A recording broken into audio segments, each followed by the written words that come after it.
You could have anything you want. Universe is super giving. You want a fucking Ferrari, you can have it.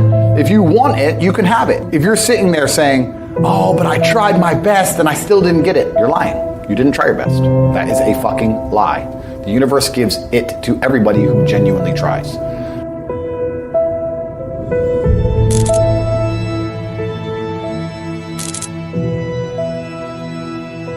I want you to get a pen and paper and write down everything you want to achieve in the next 4 years, the children you want to have, the car you want to drive, the money you want to make. I guarantee you, every single thing you write down on that piece of paper is going to come true. Because when you've come from the absolute bottom to the absolute top, and you've done it all off of your own back, and hard work and dedication, and never missing a day, the only shortcut to life is to never miss a day. One, because of compounding interest, and two, because sometimes you get lucky. And you'll never miss a lucky day if you try every day. If you don't try every day, you might miss your lucky day. And that's what people don't understand. If you never miss a day and you never don't try and you're always on time, was I late today? No, on time, and you try and improve every aspect of your life, and you're a professional, and you try and make sure that you analyze your decisions, you give yourself feedback, you don't make mistakes, you're not lazy. If you try and you make it to the top, you end up elitist because you look at the people down below and you're like, well, why didn't you try? I did. Oh, I did too. No, you didn't. That's a lie. Most of these children today are so messed up from TikTok, they can't even focus on one page of a book, any book, because all they do is scroll. Have you ever seen someone on TikTok, how fast they change video? Yeah. Their minds are gone. You can't even sit them down and teach them anything. That's a mental trick. You have to rewire your brain. And the reason your brain needs to be rewired is because anyone who is watching this stream below the age of 30, your brain is already broken. Watch your friends when they're on TikTok. How long can they even focus on a video before they have to change? Half a second, maybe. All of your minds are broken. You can't even focus on anything anymore. Right. You are constantly distracted to the point where you can't even appreciate the good things in your life. You're distracted. Your minds are broken. You need to rewire your mind and resist the slave programming. If you cannot control your own mind, then you go through life with zero control, zero influence. You can't control anything. You're just a feather in the wind, waiting for life to blow you from happy place to sad place to happy place to sad place, completely hoping on the gods to be fortunate to you, because if any genuine discomfort comes your way, you're fucked. Truthfully, a man, I believe, is being able to do the things that are hard or do things you don't want to do because you're supposed to do them. I think it's what a man's always been. A man is supposed to be strong. He needs to be strong, so he has to become strong. That's his job. A man is supposed to be brave. It's not that you can't feel fear. It's that you have to be brave. Oh, an attacker's here. I'm afraid, but I'm a man, so I will go and engage the attacker. It is my job. I say that life as a man is exceptionally difficult. I say the most beautiful and the most terrifying thing about being a man is you're born without value. Society doesn't care about you. You're only going to be cared about based on how useful you are. You have the chance to build yourself up and become a superhero if you're prepared to do the hard work and be indefatigable enough to never quit.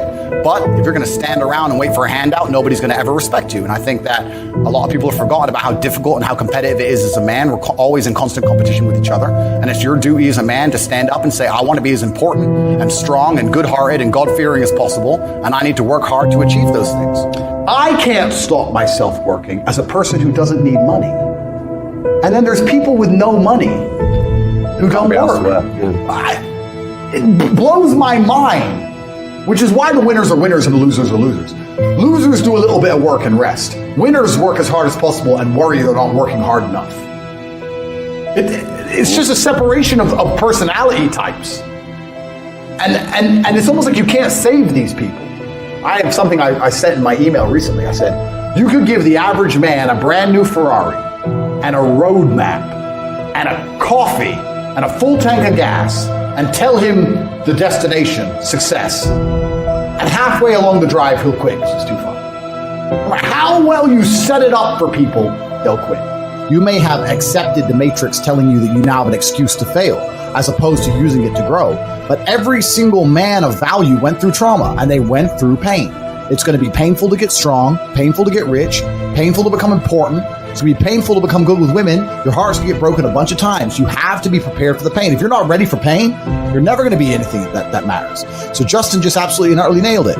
My kickboxing coach used to say to me, I used to come in the gym, say, what do you hate the most? And I said, I hate running. I say, okay, you're going running. I say, why? He goes, because whatever you hate is what you need. Whatever you hate is what you need. I wanted to spar, bag work, pads, no problem. Running, I didn't want to run, but that's what you need.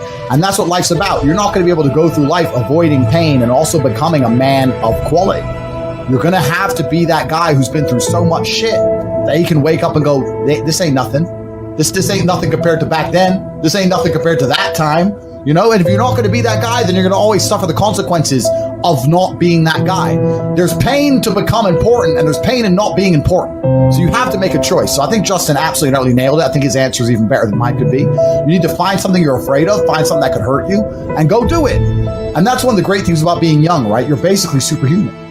Yeah. All of us at our age, we're all in our 30s. I remember when I was 21, like I had Wolverine-like healing abilities. And this is actually one of the problems with the world today. I noticed the internet's fucked this up because we have all these youngsters who have a voice. They all think they know something on Twitter and on the internet, these kids, right? When I was 23, 22, I didn't know shit. I'm 35 now. I'm one of the smartest men on the planet. And when I was 23, I didn't know shit. When you're 35, you're definitely going to still be a dumbass. So when you're 23 like you are now, you don't know anything.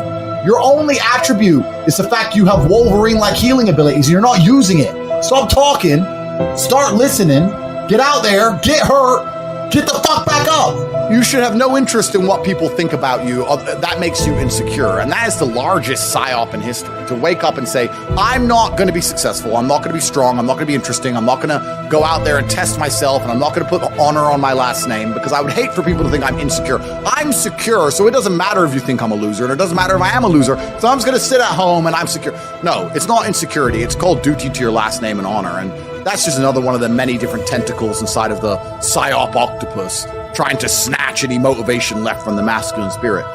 If I was a man who was unsuccessful and I hadn't met my physical capability or my financial capability or my mental capability or my spiritual capability, I would be insecure. I would sit and say, this is a failed version of who Andrew Tate could be.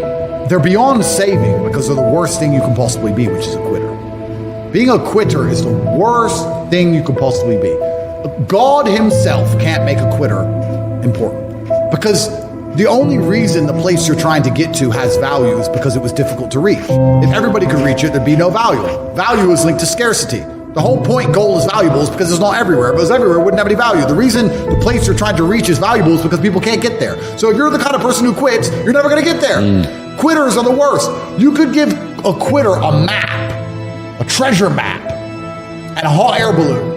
And say it's going to take you right to the treasure. It's going to be a 7-day journey. Man, here's a sandwich. And halfway through they'll be like, oh, I'm cold. Yeah, you just said that 7 days now. Yeah, and they'll quit. Yeah. Quitters will never make it.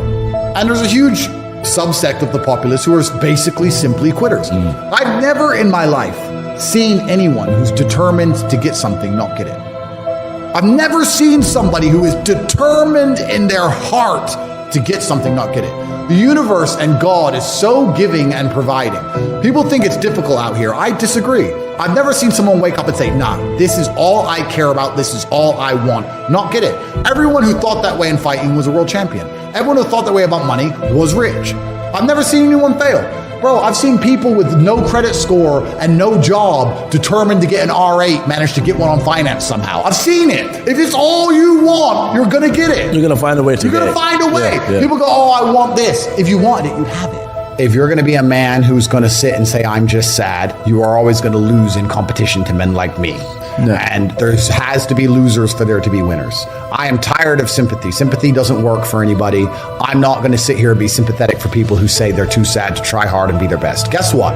Perhaps I was sad every time I did exactly what I was supposed to do and trained anyway.